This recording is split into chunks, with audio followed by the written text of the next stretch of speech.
Girivaradari.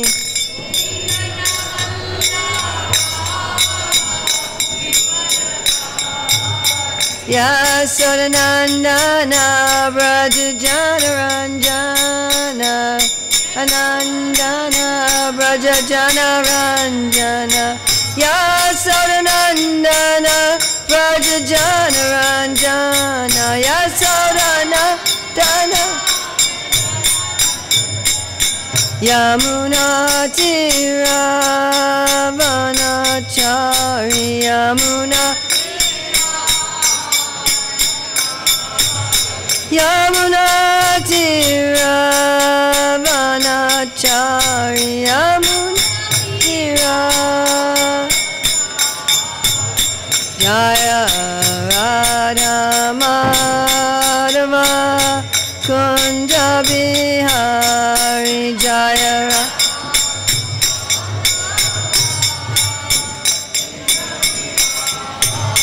Jaya Radha Madhava Kunja Bihari Jaya Radha Madhava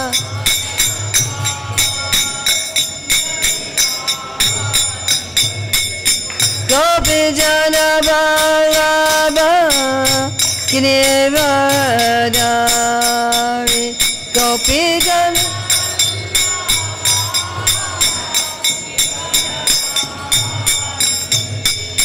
Gopi Jana Vallabha Girivaradari Gopi Jana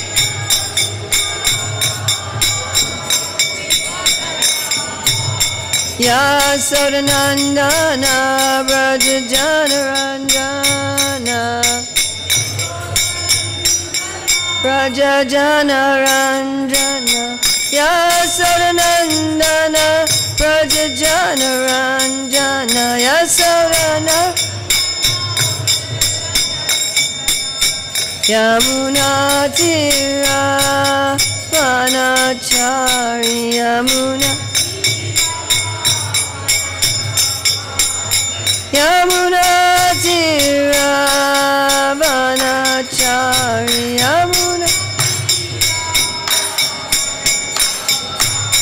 Jaya Radha Madhava Kunja Bihari Jaya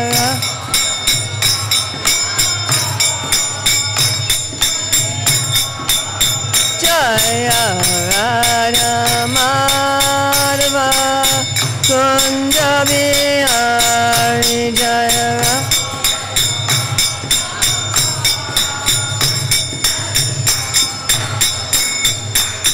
Gopi Jana Vallabha Girivaradari Gopi Jana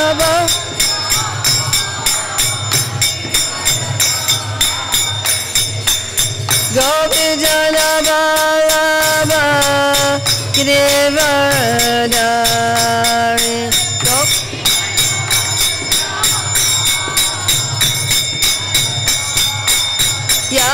Yasodanandana Brajajanaranjana Zodananda Yasodanandana Brajajanaranjana Yamuna Tiravanachari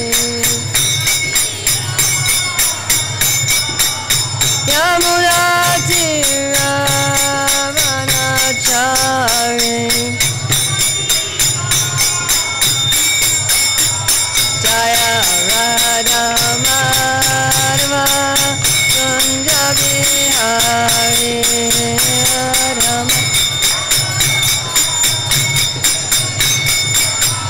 Jaya Radha Madhava Kunja Bihari Radha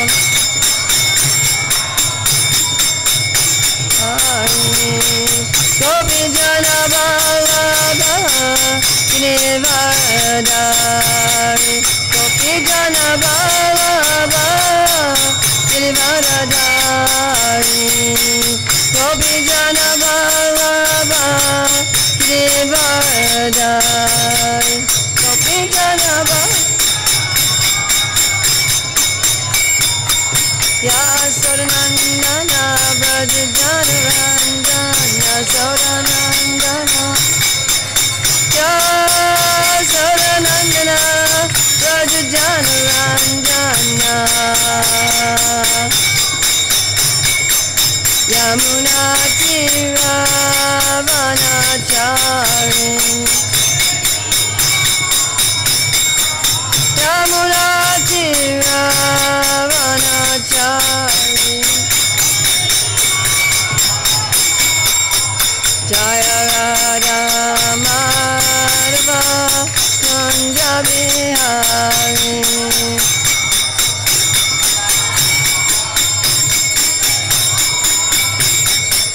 Gopijana Vallabha Girivaradari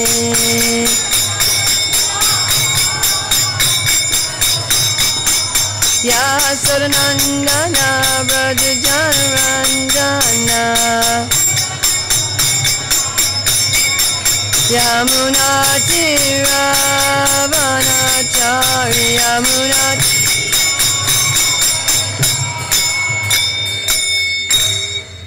Jaya Vishnupad Paramahamsa Parivrajacharya Asatara Sadashri Srimad Divine Grace A.C. Bhaktivedanta Swami Maharaj Prabhupada Ki Jai ISKCON Founder Acharya Srila Prabhupada Ki Jai Anantakoti Vaishnava Vrinda Ki Jai Namacharya Srila Haridas Thakur Ki Jai Prem Shri Shri Krishna Chaitanya Prabhu Nityananda Shri Advaita Gadadhar Shivasadi Gaura Bhaktivinoda Ki Jai Shri Shri Radha Krishna Go Gopinath Shai Mukunda Radha Kunda Giri Govardhana Ki Jai Vrindavan Dhama Ki Jai Mathura Dhama Ki Jai Navadvip Mayapur Dhama Ki Jai Jagannath Puri Dhama Ki Jai Gangamayi Jamuna Devi Ki Jai Bhakti Devi Ki Jai Tulsi Maharani Ki Jai Samaveta Bhaktivinoda Ki Jai Gaur Premanande All glories to the assembled devotees.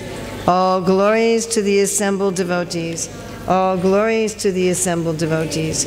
All glories to Sri Guru and Gauranga. All glories to Srila Prabhupada. Nama Om Vishnupadaya Krishna Prasaya Bhutale Srimati Bhaktivedanta Swami Niti Namane Namaste Sarasvati Deve Gauravani Pacharne Nivasesa Nivani Paskatyade Satarne Vandeham Shri Guru Shri Yuta Padakamalam Shri Gurun Vaishnavamscha Shri Rupam Sagrajatam Sahagana Raganatam Vitam Tam Sajivam Sadvaitam Sadvadutam Parijana Sahita Krishna Chaitanya Devam Shri Radha Krishna Padam Sahagana Lalita Shri Vishakam Vitamscha Panchakalpachubhischa Kripasanavya Vatapatitanam Pavanevyo Vaishnavevya Namo Namaha. So we have, if any of you need to leave early, we have some books here. If you're interested, this is a book on how to chant Hare Krishna without offense. It's only 100 rupees. And this is a Krishna conscious novel. It's how to go from material life to Krishna Prema. But it's in the form of a story. And it's based on the metaphors of HHUDD Bharat in the 5th canto, Sri Chaitanya Mahaprabhu in the Madhya Lila, and also Raghunath Das Goswami in his Manashiksha. So this we have here for $250, and I think we also have some copies of the Manashiksha by Raghunath Das Goswami, which is the splendid instructions to the mind with the commentary of Bhakti Vinod. So if you need to leave early, you can get a book there, and I'm happy to sign some books for you. And this book is a very nice gift if you have friends or family who are not devotees, because it's written in ordinary language. But it's not a beginner's book. It takes you all the way to Krishna Prema. So, and I have right now a Hollywood producer who's talking to me about making this into a Hollywood movie. So your prayers are, he just wrote me an email yesterday that he's interested, so your prayers in that regard are appreciated. Om Namo Bhagavate Vasudevaya. Om Namo Bhagavate Vasudevaya. Om Namo Bhagavate Vasudevaya. January 1st, 2019 in Chennai. India, and we're reading from Srimad Bhagavatam, Canto 10, Chapter 70, Lord Krishna's Daily Activities, Text 28. Swapanitam nirpasukam paratantramesha Shasvad bayena mirkatena duram vahama Hidvataratmani sukham tvaraniya labham Kishamahe ti kripanastava mayayeha. Please chant.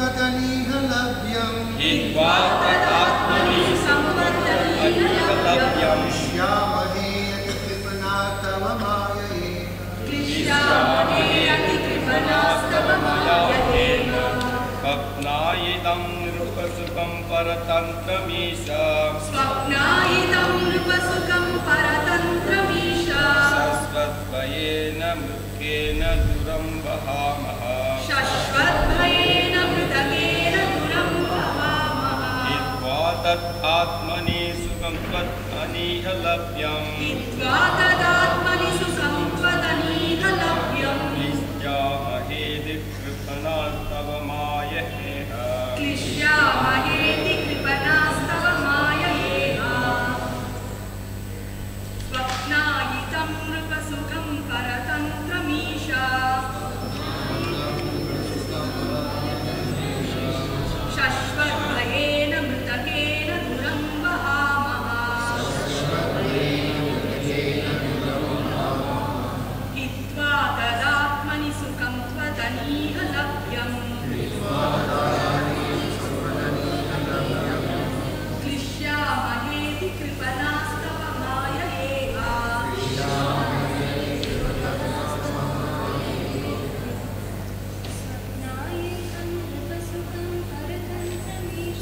Swapnayitam nrupasukam paratantramesha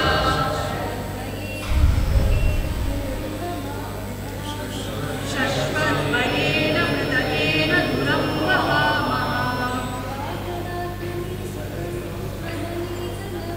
Hitva tadatmani sukham tvataniha labhyam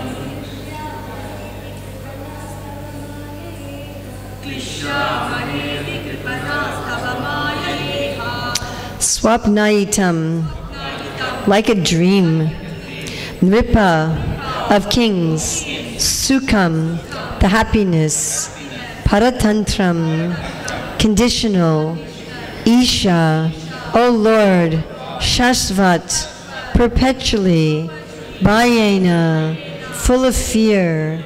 Miktakena, with this corpse. Duram, burden. Vahamaha, we carry. Hitva, rejecting. Tat, that. Atmani, within the self. Sukham, happiness.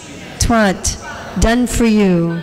Aniha, by selfless works. Labhyam, to be obtained. Klishyamahe, we suffer. Ati, extremely. Kripanaha, wretched. Tava, your. Mayaya, with the illusory energy.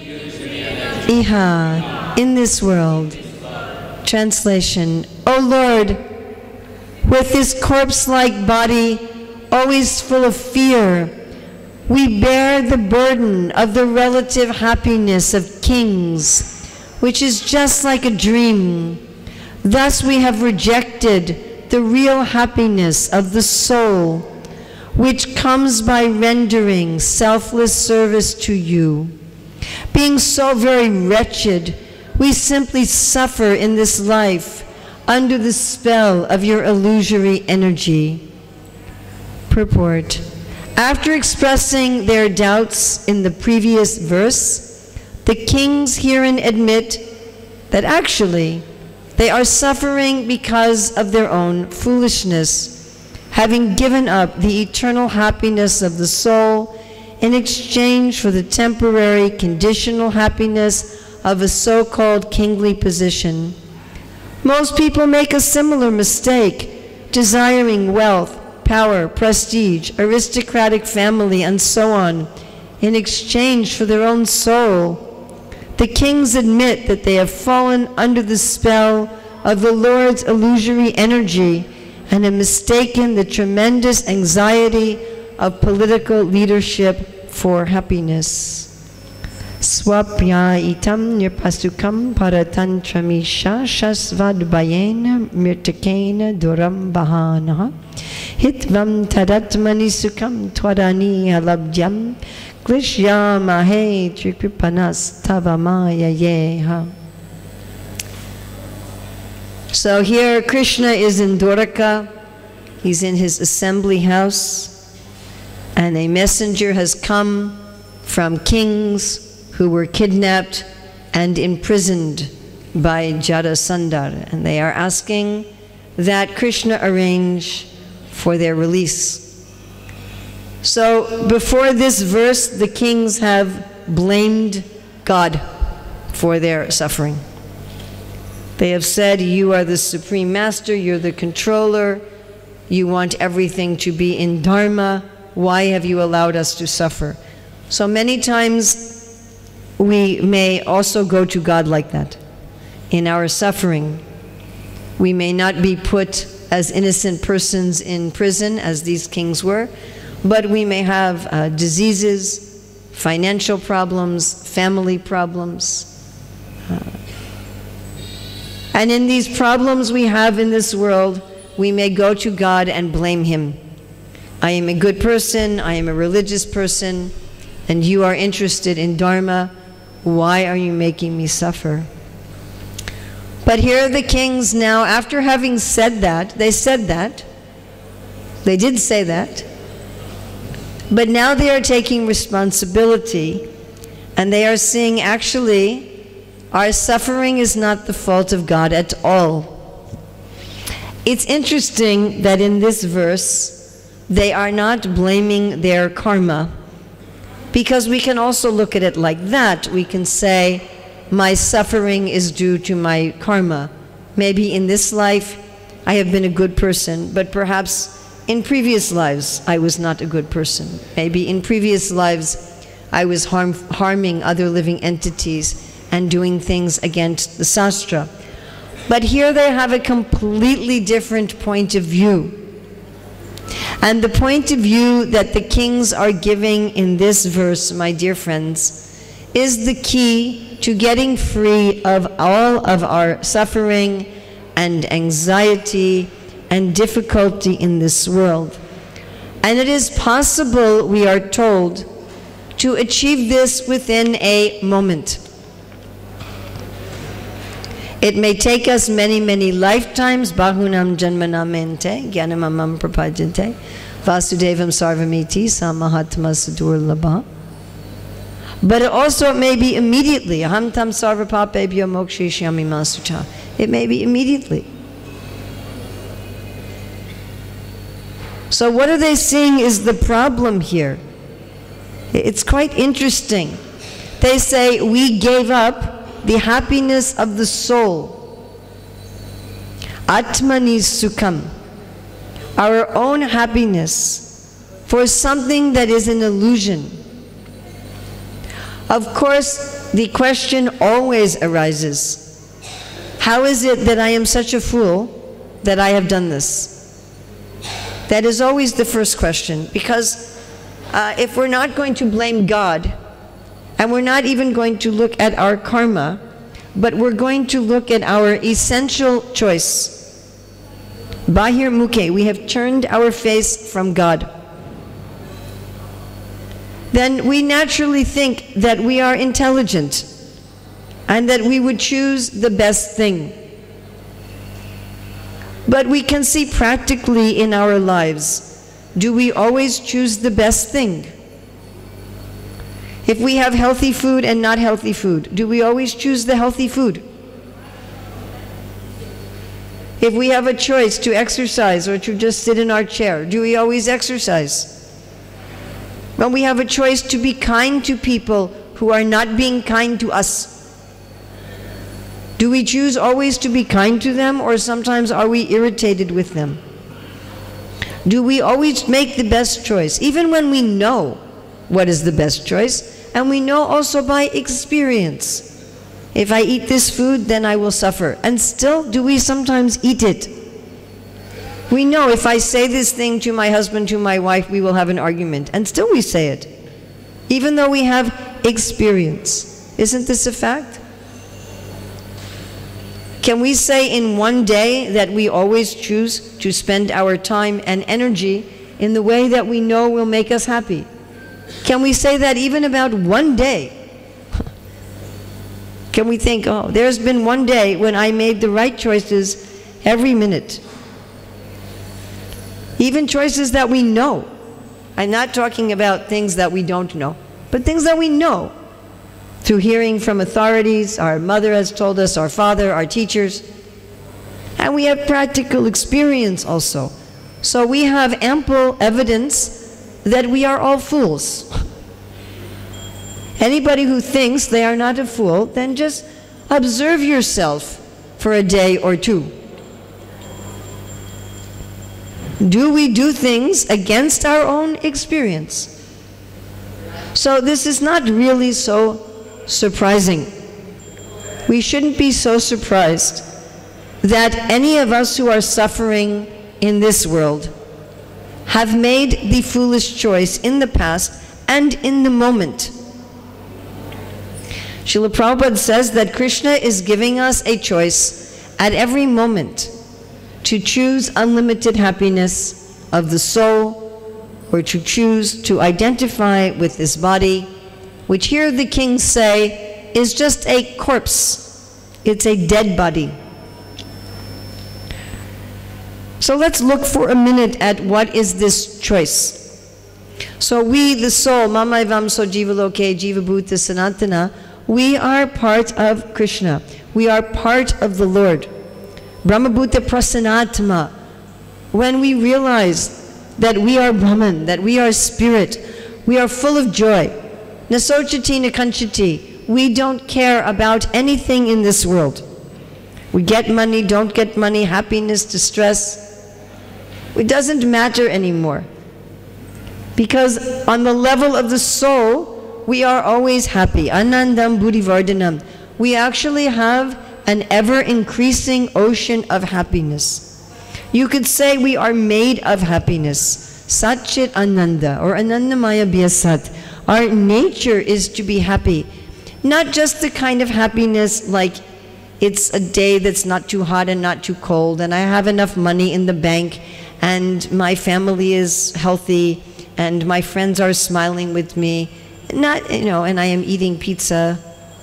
Not that kind of happiness. The happiness of the soul is something genuine. It is not temporary. It is not limited by time and space. It is not limited to the senses. And it is based on love. It is based on love for God and love for ourselves. Krishna explains in the 6th chapter of Bhagavad Gita, we relish and rejoice in the self.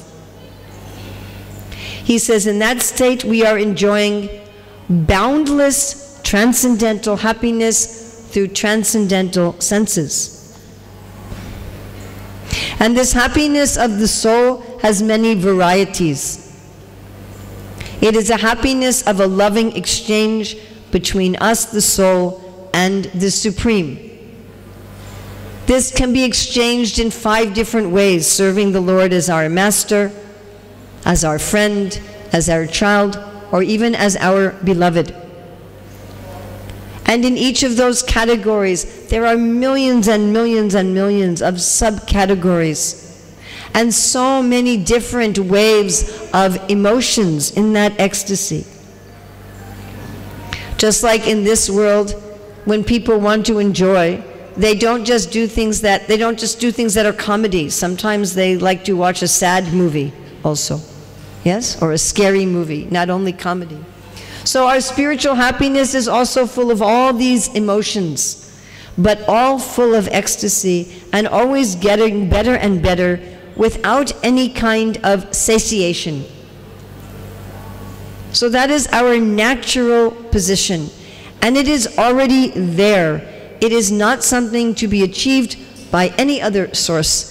It is already existing within us if we simply want it. It has been there forever. Na jayate miyate va kadachid nayam bhutva bhavita ba nabuyaha ajo nicha sasvato yam prano yahannite hannimane shrire. We have no beginning. And this happiness of the soul of our real self also has no beginning. This experience of the soul is far beyond any religion in this world. In fact, in the Manashiksha of Raghunath Das Goswami, he says, don't be attached to the dharma and adharma of this world. What's being taught here in the Bhagavatam, in the Bhagavad Purana, and in the Bhagavad Gita is not a particular religion of the world. They are not teaching, oh, be a very good Hindu, or be a very good Christian, or be a very good Muslim. And then you'll be pious in the world and you'll get some good karma by the grace of God. No, what the Vedic literature is teaching us is realize that we are different from this world. Completely. We are an eternal spiritual being. But now let's look at what we have traded this for. And this is not just a past event. If we are not experiencing this happiness of the soul right now in this moment, then we are choosing to not have it. And what are we choosing to take its place? So it is said here, right? Bhayena, fear, mirtikena, with a corpse. So although this body is made up of living cells, that is a fact, our heart, muscles, our neurons, they are alive. But the body as a whole is not actually alive. Just like if you have a colony of ants or a group of birds or a group of fish that move together. But there's no, each of them are just individuals, yeah? So our body is like that. It's made up of little living cells, and they're moving together like a group of birds or something. But the body as a whole only has awareness because I am in the body. As soon as the soul leaves the body has no awareness of itself, isn't it? As soon as there's a dead body, even a dead dog or a dead insect, there's no awareness in the body as a whole of itself. You all understand? The body itself actually has no sensation. We are thinking, oh, my nose is smelling this flower. That is not true. The nose has no capacity to smell. How do you know that? Because if I am out of this body, you can put the same flower to the nose and the nose does not experience anything. Or if you're going to have a surgical operation and they give you anesthesia and someone puts a flower to the nose, there's no smell and no touch sensation. So we're thinking, I am getting this pleasure, I am getting this pain, my clothes are soft on my body, that is pleasure. The floor is hard, that is pain. But none of that is real. Actually, the body has no sensations. The body has no sensations. The body has no sensations. The body has no sensations. There's nothing as happiness or distress for this body at all. Nothing. At all. It's just a dead thing. It's like my clothes. Do my clothes have any sensation? Nothing.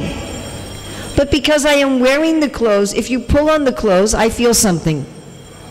But the clothes themselves, there's nothing. So body has nothing. It is only the interface of the mind. And even the mind has nothing. It is the soul only. And because we are identifying with this body, if you think of it, just like if you are watching some film, some TV show, and somebody in the TV show or the film, they get a lot of money. And you may become very happy. Oh, my hero in the film is now rich. But it is not true. It actually is some actor. There's no hero in the film. It is all an imagination. And where are you happy? You are not rich. You look in your bank, the same amount of money. So it is a hallucination only, really. So our identification with this body, it's some kind of madness actually. Our identification with the mind, that oh, if my body is pinched, I'm in pain, and my body smells a flower, I am happy. Somebody insults me, I feel pain. Somebody praises me, I feel happy. The happiness of the mind. It's all completely imagination. 100%. I am identifying with something dead. So you would say, this is madness. And in fact, Srila Prabhupada wrote something in the beginning of ISKCON called, Who is Crazy? So we are all crazy. That we are thinking, this is me. And this is my happiness. So then the question comes, why am I making this choice? Because when I identify with the body and the mind, I am full of fear. I am full of fear.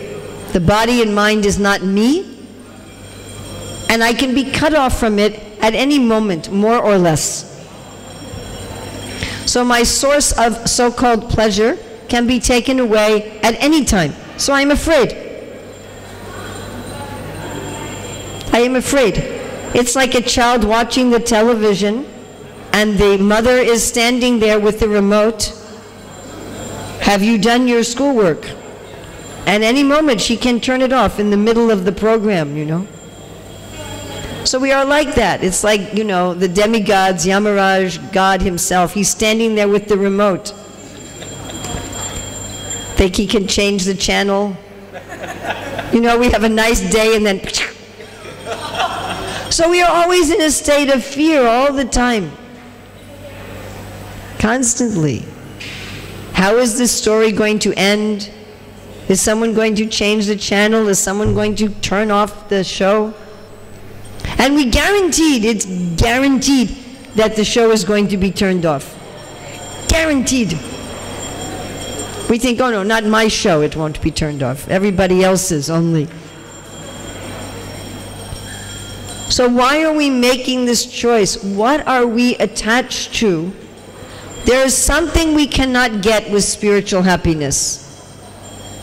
Only one thing. And that is our attachment that keeps us in this illusion. That is the choice we are making moment by moment if we are not feeling unlimited, unending bliss. Does anyone know what is the one thing we cannot get on our actual spiritual platform? There's one thing we cannot get. Anybody know? What am I getting in my illusion that I cannot have in spiritual life? No, that's opposite. I am getting satisfaction spiritually, but not materially. Yes. In my illusion, I can think I am the master. That I cannot have in my unlimited eternal bliss. It's not available. That's the only thing that's not available. Why is it not available? Because it's not true. It's not available because it's something false. It's actually never available. That I am the Supreme Master and I am the Supreme Controller.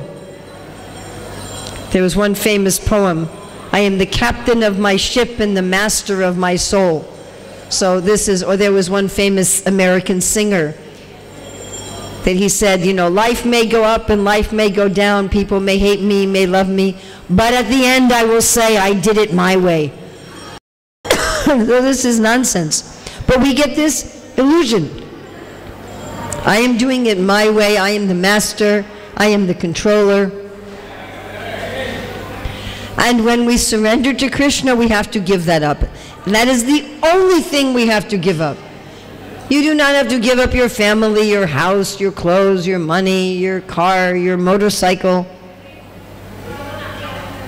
None of that. We don't have to give up any of that. The only thing we need to give up, ahankara vimudhatma kartaham iti manyate. I am the doer, I am the master, I am the center of the universe. And we are so afraid that if I give this up, how will I be happy? If I give this up, how will I get what I want? I have to be in control of my own life and my own desires, otherwise I will be cheated. So we are desperately holding on to this concept of being the center of the universe, of being the master, of being the doer, of being the controller. And it is because of that that we do bad karma. It is because of that that we make bad decisions. And it is because of that that we are not accessing our unlimited eternal happiness that is within us all the time. So this is great foolishness on our part. So the process of yoga, the process of bhakti yoga, is to get us to gradually become convinced that it's okay that Krishna is the master, that it's safe, that surrendering to Krishna as the master and the controller is going to be safe. It's going to be okay. Krishna will not hurt us. He loves us. And little, usually it takes a long time. We could do it instantly. We could instantly surrender to Krishna and instantly access who we are, immediately. There's no impediments. Ahoy tukiya pritiyata. Nothing external can stop us. Impossible. No other person, no government, no condition of the body, no condition of the mind, no behavior of other people. Nothing could stop us. But generally, we need to build up our shraddha, our faith, that it's okay. And usually we let go of this ahankara a little bit. I say, oh, it's okay. Then little bit, oh, it's okay, Krishna's my friend. Then little bit more, oh, now it's getting really nice. But I'm not going to, not everything. Oh, a little bit more. Right, we have right there Vamandev. So when Vamandev went to Bali Maharaj and he asked for just 3 steps of land, and Bali was thinking, this is nothing. I am the master of the universe. You know? It's just like Prabhupada comes and he says, just chant Hare Krishna one time. And we know it's nothing. I can do, okay. Take little prasadam, oh, nothing. Read Bhagavad Gita, oh, I can do that, little thing. Yeah? Oh, yeah, now chant 16 rounds. Oh, maybe I can do that. So Vamadev, 3 steps. Okay, no problem. And Sukracharya said, you be careful, his not ordinary steps. And Bali's like, it's all right, I'm dharmic. I keep my word. And then Vamadev took the whole universe. And then he arrested Bali. But it took some time before Bali decided, okay, Okay, I'll give myself also. So we may also do that. We may say, okay, I'm going to get initiated, I'll get a new name, I'll give my time, I'll give my family, I'll give my energy, but is there something that we are holding on to? This part I will not give. Even Krishna arrests me and embarrass me. This I will keep. And therefore, even though we are chanting and even though we are serving, still we continue to suffer. So we also are asking Krishna to rescue us. We are asking Krishna to rescue us from the prison of our own desires. We are asking Him to show us, please show me that you are safe, that you are my friend, that you love me, that actually I will get all of my desires fulfilled.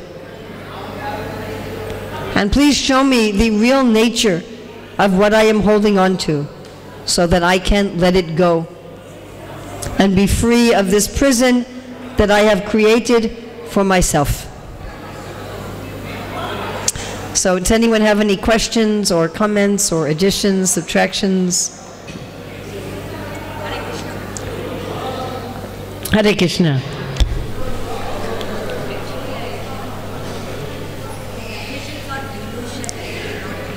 Huh? What is the definition of illusion? The definition of illusion is something that looks different from what it is. Just like there was a place in America I would stay, and when I would walk in the morning when it was still dark, every morning it looked like there were 3 people standing in the street. And every morning when I would see them, I would feel some fear. Every morning, even though I would walk there, and I knew it wasn't 3 people, it was a mailbox, postbox, and some, telephone pole, light pole. It wasn't people. But still, every morning when I would see it, there were some people standing on the road at 5 o'clock in the morning. So that's illusion, when something looks like a thing it is not. So this world is simply a combination of the 3 modes of nature. It's just protons, neutrons, and electrons spinning around with constantly changing forms. The dirt becomes a tree, becomes a table, becomes ashes and dirt again. Constantly shifting, changing forms. But it's just the modes of material nature.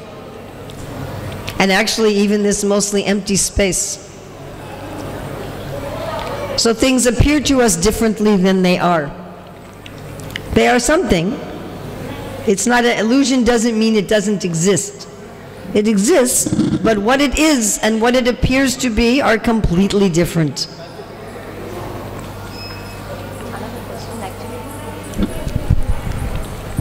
While we are doing devotional service, we find some happiness through this material body, that is illusion. Yes. So, how can we, is it illusion or? Okay, so what should we do with the happiness of the body and mind that comes when we are doing devotional service? See Krishna in it. Krishna says He is the light of the sun and the moon. He says He's the taste and water. He says He's the intelligence of the intelligence, the austerity of the tapasvis.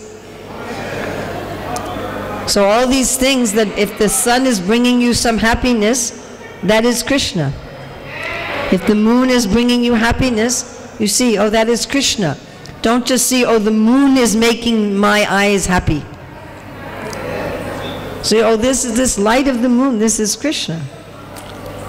And then you can experience it as spiritual happiness instead of material happiness. Srila Prabhupada writes in the 14th chapter of Krishna book, Maya is only within the mind.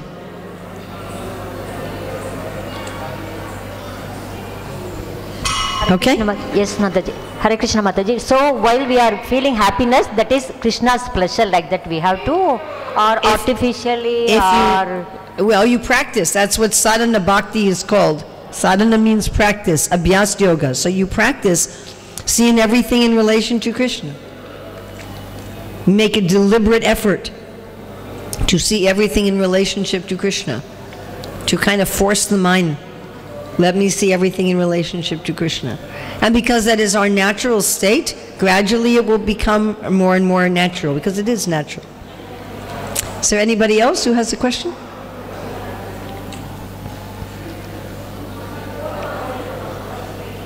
You're asking very nice questions. Is there anyone else who has any question or comment?